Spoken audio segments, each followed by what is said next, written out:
तो Vinland saga एक ऐसी सीरीज जो हमें शांति के पाथ पे चलने के लिए प्रेरित करती है और इस सीरीज के टोटल 2 सीजन आ चुके हैं और सीजन 3 शुरू होना है मांगा चैप्टर 101 से। तो आज से हम एक सीरीज शुरू करने वाले हैं जिसमें हम विनलैंड सागा के चैप्टर नंबर 101 यानी सीजन नंबर 3 से हर एक चैप्टर का एक्सप्लेनेशन करते हुए आगे बढ़ेंगे। इसमें शायद आपको जोक्स थोड़े कम मिले क्योंकि हम सब कुछ ऑन पॉइंट रखने की ट्राई करेंगे और उसके साथ ही साथ विनलैंड सागा है भाई, ये सीरियस एनीमे है, इसमें जोक डालने का कोई सेंस नहीं बनता है।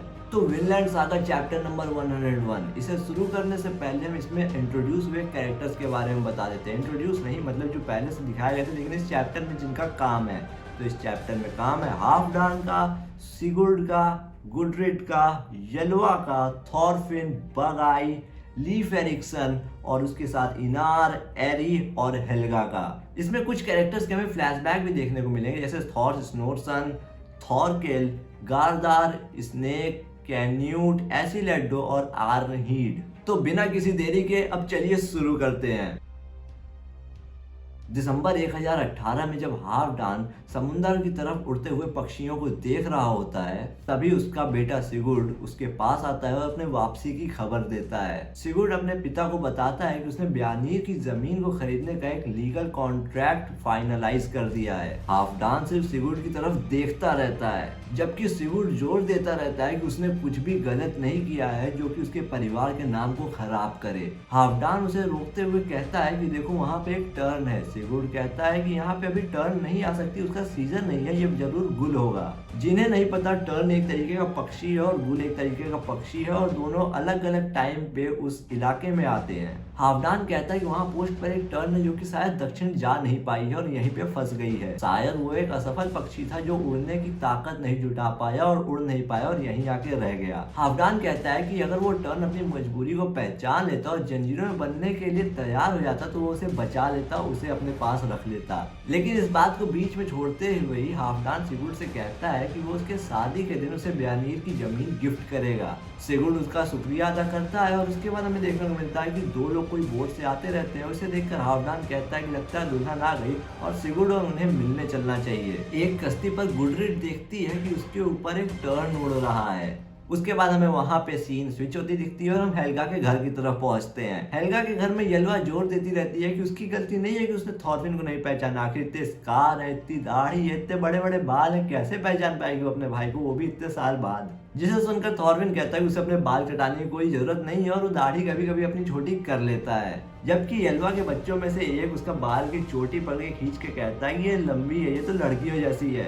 बाल काटने की तैयारी करते हुए येल्वा कहती है कि थॉरफिन को अपने बाल संभाल कर रखना चाहिए, सिर्फ बाल काटने से कुछ नहीं होगा, उसे अपने बाल की केयरिंग करनी चाहिए क्योंकि लड़कियां मर्दों में साफ सुथरापन देखती है। ये मैंने येल्वा कहती है। वो ये भी कहती है कि शायद दाढ़ी थॉरफिन पे अच्छी न लगे और वो उसे सेव करने की क्यों नहीं सोचता है। हैरान होकर थॉरफिन कहता है कि उसकी उम्र के लोगों में बेदाढ़ी होना काफी शर्म की बात है। जैसे ही येल्वा बाल काटना शुरू करती है वो थॉरफिन से पूछती है कि उसके और उसके दोस्तों का आगे क्या प्लान है। वो उसे बताती है कि स्नोकी की 5 पोतियां हैं और उनका शादी के लायक हो चुकी हैं और वो ये भी कहती है कि वो फिशिंग का काम आगे किसको दे, ये सोच के स्नोकी परेशान रहती है। वो सजेस्ट करती है कि थॉरफिन उन 5 पोतियों में से किसी एक से शादी कर ले और फिशरमैन का काम करना शुरू कर दे क्योंकि वो काफी अच्छा काम है। थॉरफिन उसके सुझाव से परेशान हो जाता है और येल्वा कहती है कि तुम इतने ज्यादा परेशान क्यों हो, इतने ज्यादा हैरान क्यों हो, क्योंकि वो अब सेटल होने की उम्र से ज्यादा का हो चुका है, तो इसमें हैरानी की क्या बात है। थॉरफिन हैरान होकर कहता है कि उसने कभी इस बारे में कभी सोचा नहीं था इसलिए वो हैरान है और उसे धीरे धीरे सब समझ में आ जाता है कि उसके बाल काटने पे इतना जोर क्यों दिया जा रहा है।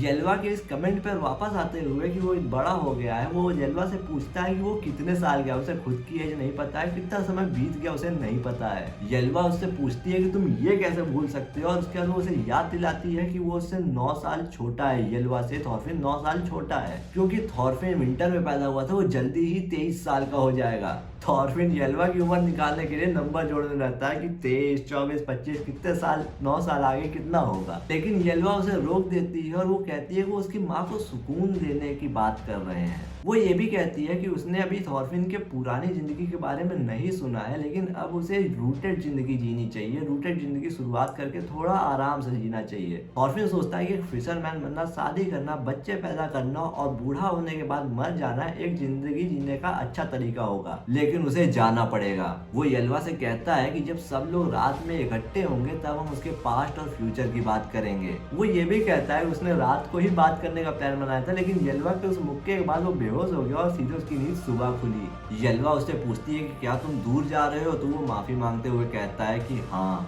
येल्वा अचानक उसके सर को टच करती है और महसूस करते हुए हंसती है कि सर का शेप नहीं बदलता और वो जान सकती है कि हाँ ये सच में थॉर्फिन है। मतलब उसे अभी तक शक था। रात को बाद में बग आई, लीफ, एरी और इनर थॉर्फिन के वो छोटे लड़के वाले कट और उसके सेब के ऊपर हंस रहे होते हैं। थॉर्फिन गुस्सा होकर कहता है कि उसने येल्वा को मना किया था कि मेरी दाढ़ी मत सेव करो, लेकिन जब थॉर्फिन सो रहा था तभी येल्वा ने उसे सेव कर दिया।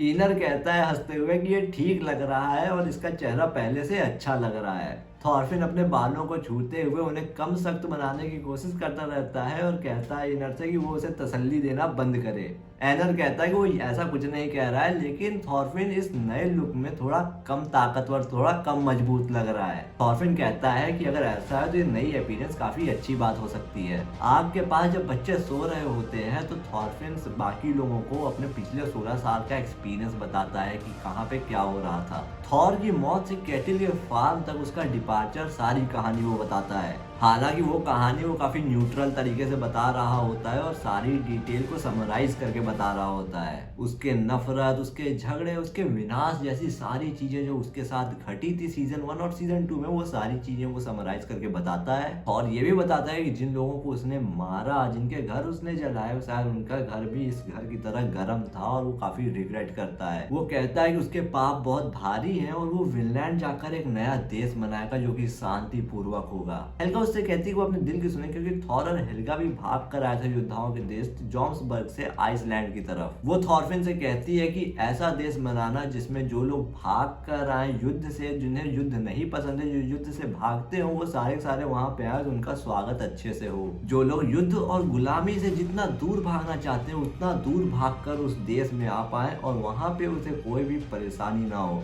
थॉर्फिन उनकी बातों से मोटिवेट होकर उन्हें थैंक्स कहता है और एरी कहता है कि विनलैंड जैसा देश बनाना बहुत आसान काम नहीं है, उसके लिए बहुत सारे पैसे की जरूरत होगी। फिर वो पूछता है कि क्या थॉर्फिन ने कोई तैयारी की है इस मामले में। ये सुनकर थॉर्फिन मानता है कि उसके पास कोई प्लान नहीं है, लेकिन उसे एक इन्वेस्टर ढूंढना पड़ेगा जो कि उसे पैसे उधार दे सके और उसका यही एक मकसद था आइसलैंड वापस आने का। एरी कहता है कि वहां सिर्फ हाफ डॉन के पास इतना ज्यादा पैसा है जो उसे उधार दे सके एक नया देश बनाने के लिए। थॉर्फिन इस ख्याल से काफी उत्साहित लगता है, लेकिन इनर पूछता है कि हाफ डॉन कैसा आदमी है। एरी कहता है कि उन्हें इस बारे में सोचना भी नहीं चाहिए क्योंकि हाफ डॉन बहुत ही बुरा आदमी है और वो उन्हें पैसे उधार नहीं देगा। तो इसी के साथ चैप्टर नंबर 101 खत्म हो जाता है। आपको ये चैप्टर कैसा लगा कमेंट में जरूर बताइएगा। हम आगे चैप्टर नंबर 102 से लेकर के 208, 209 जितने भी चैप्टर अभी तक आए हैं वहां तक हम धीरे धीरे करके पहुंचेंगे।